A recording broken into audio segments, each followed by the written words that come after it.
Yeah, I've got a question about in the financials, the basic financials that you get in a basic deal package. What are some of the best ways? And I think it's probably a pretty elementary question, but like, what are some of the best ways to really establish the working capital needs?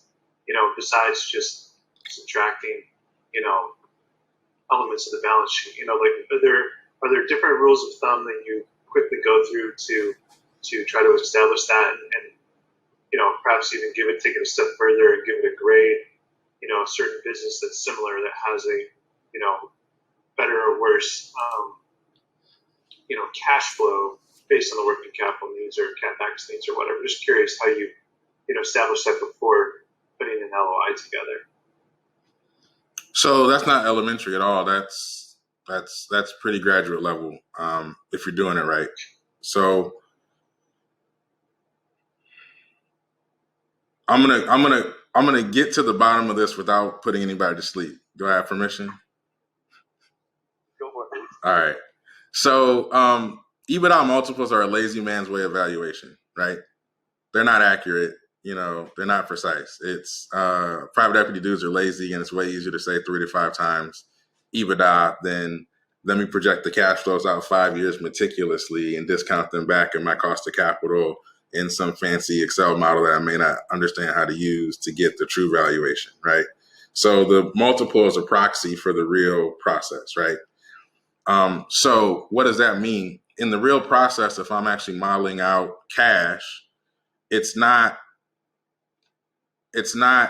EBITDA times a multiple, it's EBITDA minus CapEx times a multiple, because the proxy of EBITDA is a proxy for cash flow, and free cash flow is really after interest and taxes, but business valuation does it before, but it's absolutely after CapEx, right? So if you're buying a trucking company, those things may do $3 million of EBITDA and have $2 million of CapEx a year. And so if you don't realize you're buying a $1 million cash flow business and you pay a multiple on $3 million of EBITDA, oh boy. Let's go to the watering hole and have a beer. So when it comes to working capital, so that was sort of the answer, is that all of this stuff is a proxy. So how do you quickly get to it, Nathan? That was your question. The multiple you're going to want to use is EBITDA or SDE minus CapEx times a number that you feel comfortable with. Now, I would encourage you to not try to convince the seller or the broker that their valuation method is inaccurate as your first course. I typically will say, I'm going to take EBITDA, I'm going to subtract CapEx, I'm going to put my 4x multiple on it, right? And that's the price. So the price is $10 million. And then I just say the price is $10 million, and they can figure out it's whatever multiple of whatever thing they're trying to figure out that it is, right? I'm paying $10 million. And so you value, the buyer is the only one that can value a business in a transaction where the buyer is going to bring the Brinks truck, right? So you're the ultimate arbiter on value because you have to bring it. So it's your valuation method. Now, you don't need to give people complete clarity to it because it's just, nobody trusts you in the first 30 days of these things. Like, there's not a broker in the world, not a seller in the world that trusts you. And a lot of buyers have been shiesty through the years. And so there's a lot of bad chum in the water there. Working capital. So there's a couple of different ways to think about working capital.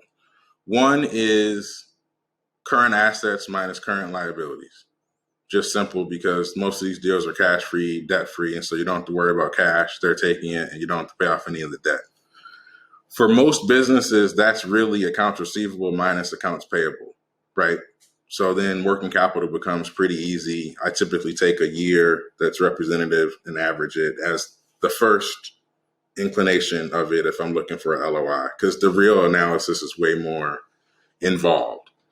Now, every seller in the world is going to want to take their cash and say that their AR is higher than it would be in a normal time, so they want to take some of that too. You don't know enough pre-LOI to debate them on that, so I wouldn't die on that sword.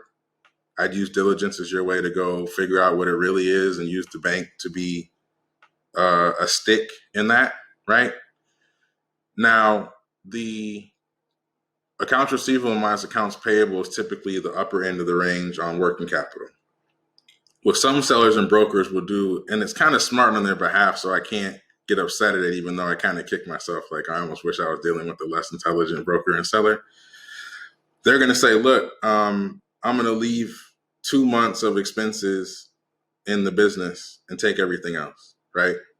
And so what they're saying is you're going to need to run the business for 2 months without needing to infuse extra cash. And so I'm going to leave 2 months worth of expenses in the business, and that's the working capital, right? And so I've said a lot of things, but your working capital negotiation, you asked how to quickly get to it. First is current assets minus current liabilities. Second is sort of accounts receivable minus accounts payable. Third is 2 months of expenses, right? And you should land somewhere in there depending on how you negotiate and depending on how aggressive the seller is in that regard. But keep in mind, you need to be thoughtful about out-of-date AR. So if this company should be getting paid in 60 days and is getting paid in 90, particularly in a COVID-impacted world, most people at 90 days aren't paying you, right? And so that's not AR you want to take. AR from 6 years ago not accounted for appropriately in their accounting system is something you need to watch out for. And AR that has all of a sudden ballooned. Most people think it's like, oh, look, the business is growing.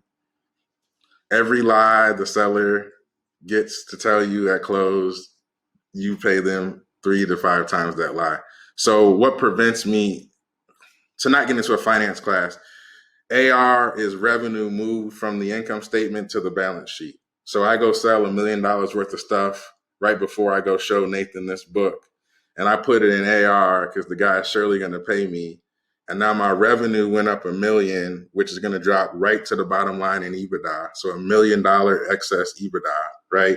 That you're going to pay me 3 to 5 times. So 3 to 5 million bucks just happened just by me pre-billing a bunch of folks for services right before I send the book to you. So just be careful. And that's also why you get diligence folks to help, because I don't expect all 16 people on this line to be able to do that math on a napkin. But give us a call and we can.